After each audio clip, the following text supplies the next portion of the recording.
Si este domingo hubiera elecciones para diputadas y diputados federales, ¿por cuál partido votaría? El 44% de las y los mexicanos por Morena. Muy abajo, ahí en el basurero de la historia, empatados por supuesto, los hermanitos, el PRI y el PAN con el 9%. Más abajo, Movimiento Ciudadano, contra todas las expectativas de lo que ellos estaban anunciando. Fíjense, contra todo lo que han tratado de hacer, contra todo el dinero de Salinas Pliego, contra toda la verborrea de Alito Moreno o de Jorge Romero, líder del cártel inmobiliario, contra todo eso, nuestro movimiento sigue firme y en pie, y es importante que el pueblo de México lo sepa. La realidad no se puede ocultar y por eso me parece muy relevante mostrar el último ejercicio demoscópico de las Heras. No es Massive Kohler que le daba el triunfo a Xóchitl Gálvez. No es México Elige que pone en primer lugar a los panistas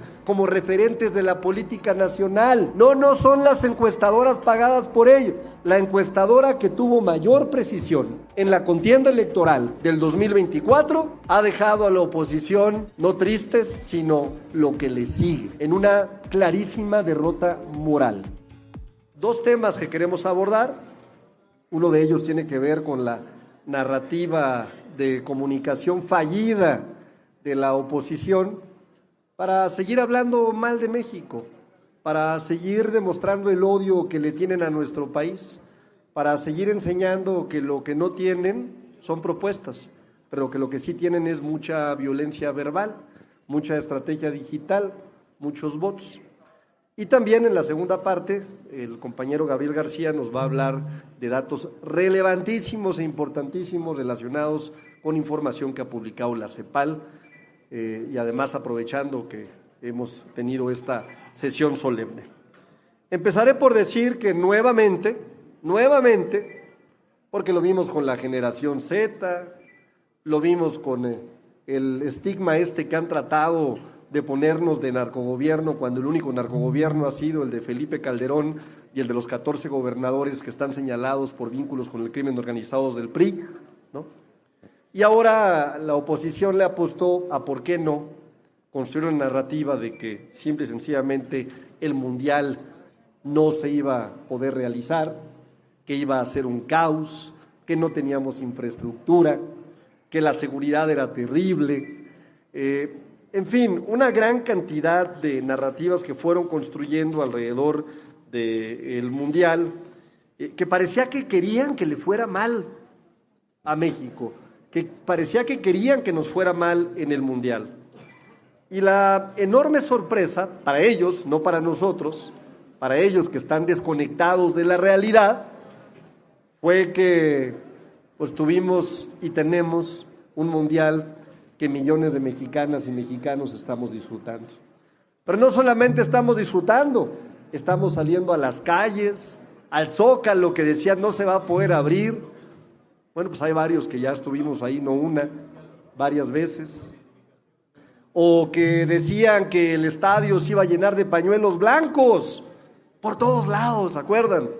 Pobres, allá andaban repartiendo, regalando, rogándole a la gente que por favor sacar el pañuelo blanco, y sí se vio 1, 2 o 3, ya sabemos de quién, de Salinas Pliego y de algunos políticos que ahí estuvieron. Bueno, llegaron al ridículo, periodista famoso en los montajes, Carlos Loret de Mola, para decir que solamente los narcos, así lo dijo, serían los que asistirían a ese estadio.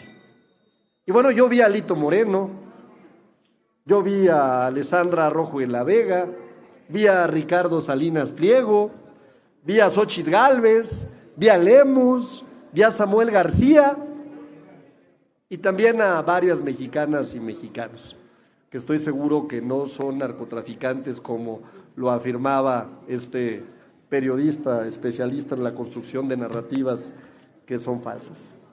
Ante todo lo que se ha dicho,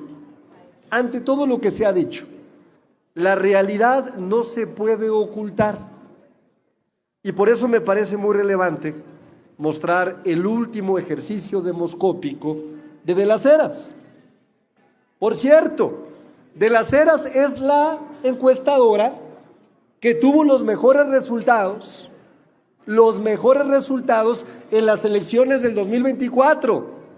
No es Massive Kohler, que le daba el triunfo a Xóchitl Gálvez. No es México Elige, que pone en primer lugar a los panistas como referentes de la política nacional. No son las encuestadoras pagadas por ellos. La encuestadora que tuvo mayor precisión en la contienda electoral del 2024 ha dejado a la oposición no tristes, sino lo que le sigue, en una clarísima derrota moral. Y es que una de las preguntas que aquí están mostrando las y los compañeros es, fíjense ustedes, si este domingo hubiera elecciones para diputadas y diputados federales, ¿por cuál partido votaría? El 44% de las y los mexicanos por Morena. Muy abajo, ahí en el basurero de la historia, empatados por supuesto, los hermanitos, el PRI y el PAN con el 9%. Más abajo, Movimiento Ciudadano, contra todas las expectativas de lo que ellos estaban anunciando. Pero no solamente eso, también esta encuesta habla de la intención de voto. Y en la intención de voto, como ustedes lo pueden ver, podemos ver, como lo muestra la compañera, que Morena tiene el 47% de la intención de voto. Es decir, nuestro movimiento, desde que llegamos o desde que llegó la presidenta de México, no ha tenido ninguna disminución. Falso completamente. Todo lo contrario. La gente sigue viendo en nuestro movimiento la esperanza de la transformación, que no compite, por supuesto, o donde no compiten los robots de la comentocracia. Pero no solamente eso, esta misma encuesta nos da dos datos que me parecen geniales. El primero, la aprobación de la presidencia. Ahí vemos a los del PRI, a los del PAN diciendo que se está cayendo, igual como dijeron que nos iba a ir en el Mundial, y todas las mentiras. Y otro que también nos gustó mucho, ya ven que han golpeado a más no poder, claro, estos comentócratas, estos personajes de la derecha, Andrés Manuel López Obrador. Bueno, pues ¿qué opina la gente hoy? Pues 7 de cada 10 mexicanas y mexicanos, ¿no?, están con una opinión favorable del presidente Andrés Manuel López Obrador. Fíjense, contra todo lo que han tratado de hacer, contra todo el dinero de Salinas Pliego, contra toda la verborrea de Alito Moreno o de Jorge Romero, líder del cártel inmobiliario, contra todo eso, nuestro movimiento sigue firme y en pie, y es importante que el pueblo de México lo sepa y que no se dejen llevar por las falsas narrativas que se inventan cualquier cantidad de cosas con tal de tratar de denostar a nuestro movimiento, ¿no? Lo vimos en el Mundial, todo lo que se inventó. Bueno, decían que hasta la niña que había obtenido el boleto para ir al Mundial no había ido. Y todos los medios y el ecosistema digital también salió, ¿no? Bueno, se inventaron ya hasta la Shakira del bienestar, ¿no?, según ellos también. Imagínense el grado al que llegaron, ¿no? Nosotros estamos para decirles aquí que estamos muy contentas y muy contentos porque Morena sin duda sigue siendo la opción electoral de la mayoría de las y los mexicanos. Por una razón sencilla, no hay divorcio entre el pueblo y nuestro movimiento. Muchísimas gracias. Adelante, querido Gabriel. Gracias. Otra información relevante del día de hoy es en esta conmemoración, ceremonia solemne por los 75 años de la CEPAL, en la delegación regional. Acabamos de escuchar un reconocimiento que hay una contribución determinante de dos países, y se coloca en el puntero en la contribución a la disminución de la pobreza, la disminución de la desigualdad a México, sobre todo para todos aquellos que dijeron que iba a haber un escenario catastrófico de la economía. ¿Por qué? Si 13,5 millones de personas salieron de la pobreza y se aumentó de manera contundente el salario mínimo, se contribuye a la disminución de la pobreza y la desigualdad. Porque hoy 42 millones reciben una parte del presupuesto público a través de la política de bienestar. Y ese ingreso distribuido en la mayoría de la población permite que se active la economía, se mejore la calidad de vida. Y junto con el incremento al salario mínimo, pues desde luego que este incremento al ingreso familiar pues aporta el desarrollo de la economía. Este modelo del humanismo mexicano y que antes llamamos economía moral, hoy es reconocido en esta conmemoración de la CEPAL. Se recordó aquí la aportación de Ifigenia Martínez Hernández, la maestra Ifigenia, que fue la que le puso la banda presidencial a la doctora Claudia Sheinbaum. Desde la fundación de la CEPAL en la región, se habló de que algún día la redistribución de la riqueza iba a comprobar que se generaba desarrollo, el crecimiento de abajo hacia arriba. Hoy en esta conmemoración es un reconocimiento que de los 10 países que inicialmente integraron este órgano internacional, está demostrado que México está haciendo una aportación a nivel regional para esos dos principales objetivos que tienen su origen en algo que se ha venido sosteniendo durante mucho tiempo. Por el bien de todos, primero los pobres.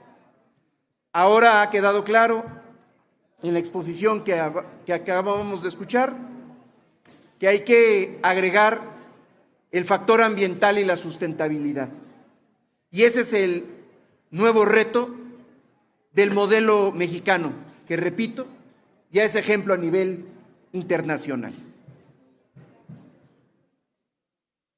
Gracias, querido Gabriel. Justo platicábamos, Gabriel y yo, cómo él inicia en este movimiento, no sé si me permitas decirlo, con la queridísima maestra Ifigenia, ¿no?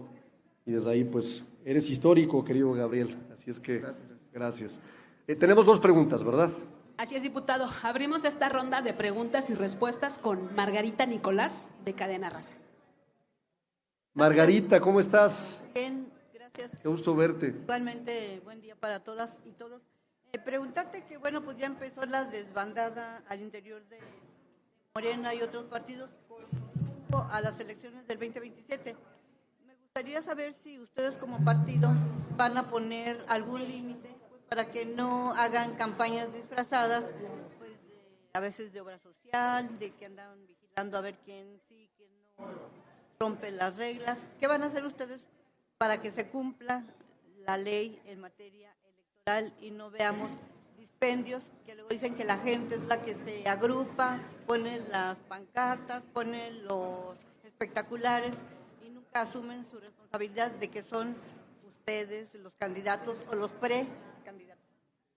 Gracias, Margarita. Bueno, empezaré por decir que nosotros Pocas cosas podemos hacer como legisladoras y legisladores del grupo parlamentario en términos de la aplicación y la vigilancia del proceso electoral.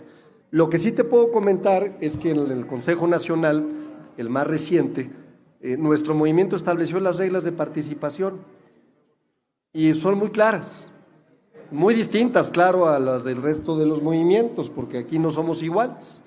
Y en ese orden de ideas tenemos no solamente una serie de lineamientos éticos que se aprobaron anteriores a ese Consejo Nacional, sino de reglas muy claras de cómo vamos a participar y de cómo estamos comprometidos en el cumplimiento de la ley. Ya le corresponde a la autoridad electoral determinar cuando hay una violación a cualquier lineamiento o ley electoral. Gracias, Margarita.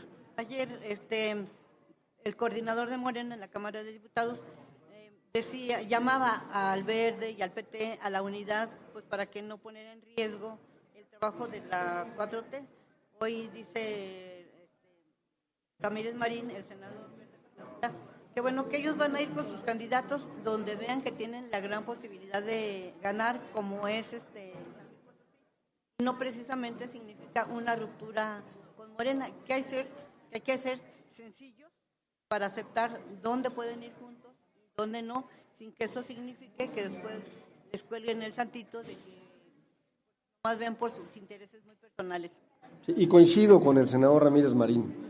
Efectivamente tenemos una alianza legislativa que ha logrado un número importantísimo de reformas constitucionales, leyes secundarias, y en el proceso electoral, pues los partidos tienen autonomía para determinar dónde participan en alianza y dónde no.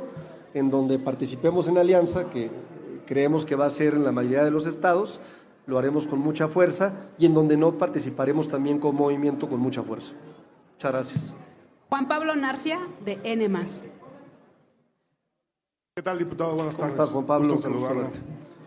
Quisiera tomar su postura acerca de las declaraciones que hizo el coordinador de los senadores del PAN, Ricardo Anaya, donde acusó al gobierno federal de maquillar las cifras de homicidios. Por ejemplo, afirmó que en estados como Baja California Sur, Hidalgo, Quintana Roo, se están registrando muertes como otros delitos que atentan contra la vida u homicidios culposos en lugar de homicidios dolosos. Quisiera saber cómo responde Morena a estos señalamientos. Primero, decirle al senador Ricardo Anaya que León cree que todos son de su condición. Entonces ellos están acostumbrados, porque vienen de un narcogobierno, vienen de un gobierno que se robó una elección, y entonces ellos creen que así operan todos, como ellos, ¿no?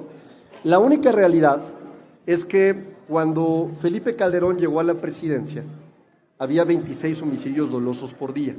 Cuando él se fue, había 77.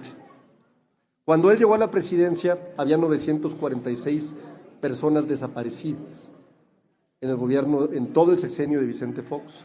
Cuando él se fue, 17,000,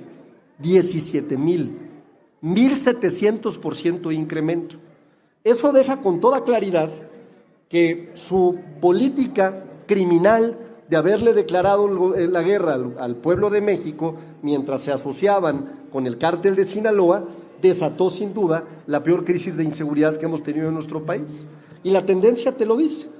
Después Enrique Peña Nieto, que no hizo mucho más que desmantelar la poca institucionalidad que había en materia de seguridad, pues hizo que se incrementara hasta que en 2018, cuando nosotras y nosotros recibimos el gobierno, había 100 homicidios dolosos por día. Hoy, de acuerdo a los datos que se dieron ayer en la mañanera, pues estamos hablando de una reducción del 46% del promedio diario. Y te voy a matar el argumento de Ricardo Anaya facilísimo. La disminución también la reporta Guanajuato, Aguascalientes, Querétaro y los estados gobernados por el PRI, Coahuila y Durango, incluso Jalisco, ¿no? Chihuahua, ¿no? A pesar de que Chihuahua sigue siendo el estado con más homicidios dolosos. Si fuera cierta su afirmación, entonces los gobiernos del PAN mienten, porque es la misma tendencia. Si fuera cierta la afirmación de Ricardo Anaya, entonces los gobiernos del PRI mienten. Si fuera cierta la afirmación de Ricardo Anaya, entonces los gobiernos de Movimiento Ciudadano mienten. Es falso, hombre. Están con la brújula perdida. No saben ni qué decir porque ¿saben qué quisieran ellos? Y lo digo con una enorme preocupación. Ellos quisieran que esta cifra estuviera altísima. quisieran que le estuviera yendo muy mal a México. Les molesta cada que estamos demostrando que nuestra estrategia de seguridad da resultados. Esa es la respuesta. Gracias, diputado. Muchísimas gracias. Gracias a todas y a todos. Muchas gracias a las compañeras diputadas y a los compañeros. Gracias, querido Gabriel.